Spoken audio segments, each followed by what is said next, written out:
ഇപ്പോൾ സഹോദരൻ പറഞ്ഞത് റൺ കൊച്ചി റൺ എന്നാണ് അതിനെ പറഞ്ഞത്. അതായത് ഈ ഇടയ്ക്ക് ഇങ്ങനെ ഷൈൻ ടോം ചാക്കോ ഓടുന്നത് ശീലമാണ്, അതുകൊണ്ട് ഓടിയതാണെന്ന്. അല്ലാതെ ഈ പറയുന്ന ആളുകൾ ഡ്രഗ് സെല്ലിലുള്ള ആളുകൾ വന്നതുകൊണ്ട് ഓടിയതല്ല എന്നാണ് അയാൾ പറയുന്നത്. അപ്പോൾ പുള്ളിക്കാരൻ സംസാരിക്കുന്ന ഏകദേശം ഷൈൻ ടോം ചാക്കോയുടെ കൂട്ടി തന്നെയാണ് സംസാരിക്കുന്നത്. അപ്പോൾ അതുകൊണ്ട് നമുക്ക് വിശ്വസിക്കാൻ പറ്റില്ല ഇവരുടെ ഈ ഒരു MDMA അടിച്ചിട്ടാണ് സംസാരിക്കുന്നത് എന്നുള്ളത്.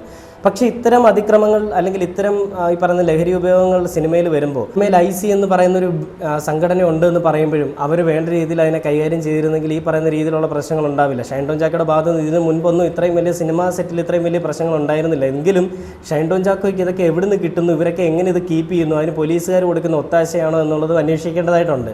ഇതുവരെയും ഷൈൻ ടോം ചാക്കോ ഇതുവരെ പിടിക്കാൻ സാധിച്ചിട്ടില്ല. ഷൈൻ ടോം ചാക്കോയെ വിളിപ്പിച്ചേക്കുമെന്നൊക്കെ പറഞ്ഞിട്ട് ന്യൂസൊക്കെ ഞാൻ കണ്ടു. എന്നാലും അവിടെ നിന്നൊക്കെ ഒരു 2 നിലയിൽ നിന്നൊക്കെ എടുത്ത് താഴേക്ക് ചാടുക എന്ന് പറഞ്ഞു കഴിഞ്ഞാൽ അതിസാഹസികമായിട്ട് ചാടുക, സ്വന്തം ജീവൻ പോലും നോക്കാതെ, അതിനുള്ള ബോധം പോലും ഇല്ലാത്തൊരവസ്ഥയായിരുന്നു കാണണം.